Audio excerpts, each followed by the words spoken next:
আসসালামু আলাইকুম রহমতুল্লাহি বরকাতুহু। বুড়িমা রান্নাঘর থেকে শীত আক্তার সাথে চলে আসলাম আর একটা রান্নার ভিডিও আপনাদের সাথে শেয়ার করতে।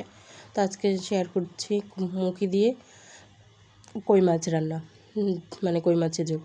তো অনেকে কই মাছ শুধু ভাজিই খায়, বোনা খায়, এর বেশি কই মাছ যে সবজি দিয়েও রান্না করা যায় সেটা জানে না।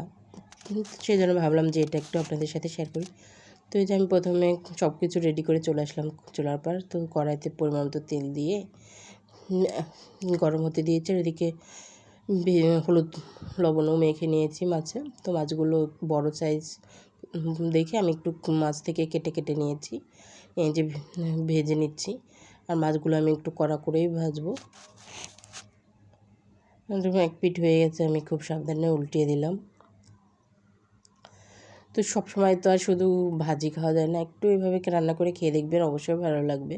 তো এই যে আমি কড়া করে ভেজে নিচ্ছি। আর মাছের পেটে ডিমও আছে।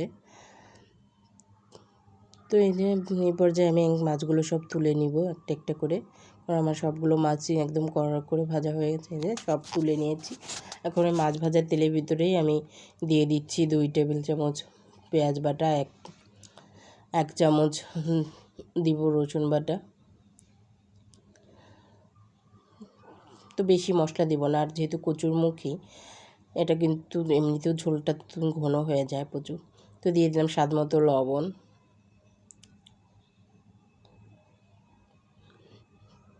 আর ভাজা হয়ে গেছে, দেখুন তেলগুলো ছেড়েছে। এই পর্যায়ে দিয়ে দিচ্ছি 1/2 চামচের কম হলুদ, 1/2 চামচের একটু বেশি জিরা, আর মরিচের ফাঁকি দিচ্ছি 1 চামচ আর 1/2 চামচ, মানে একটু ঝাল ঝাল হবে আর কি।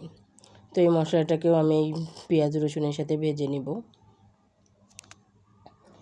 তো ভেজে নিয়ে এই পর্যায়ে দিয়ে দিলাম একটু পানি মশলাটাকে কষানোর জন্য। তো এবার ঢাকনা দিয়ে আমি কিছুক্ষণ রান্না করব। তো এই যে আমার মশলাটা দেখুন কষে গেছে। এই পর্যায়ে দিয়ে দিয়েছি কয়েকটা চেরা কাঁচামরিচ, দিয়ে এখন এই যে আগে থেকে ধুয়ে রাখা কচুরমুখী সেটা দিয়ে দিলাম। আর এইভাবে কচুরমুখী কেটে রান্না করলে তাড়াতাড়ি গলে যাবে না, আর এর চাইতে পাতলা পাতলা করলে কচুরমুখীটা গলে যাবে। তো এই যে আমি সুন্দর মতো মশলার সাথে কিছুক্ষণ নেড়ে নিয়ে এই পর্যায়ে একটু পানি দিব, মানে কচুটাকে ভালো মতো কষার জন্য। এই যে পানি দিয়ে নেড়ে চেড়ে ঢাকনা দিয়ে রান্না করতে থাকো।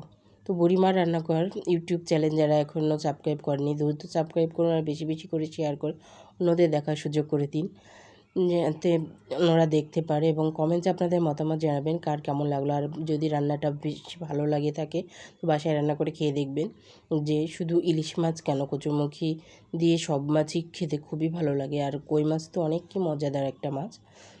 তো এই যে সুন্দর মতো কষিয়ে নিয়ে আমি এই যে ঝোলের পানিটা দিয়ে দিলাম। আমি এখানে গরম পানি ইউজ করেছি যাতে কচুরমুখীটা শক্ত না হয়ে যায়।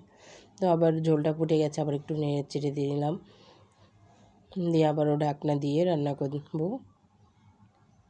আবার এই যে এই পর্যায়ে ঢাকনা তুলে মাছগুলো দিয়ে দিব, যেহেতু আমার কচুরমুখীটা সিদ্ধ হয়ে গেছে আর আমি পাতলা একটু ঝোল করব। তারপর ওই ঝোলটা একদম ঘন হয়ে যাবে, কারণ কচুরমুখীতেও ঝোল টেনে নিয়ে যায় অনেক।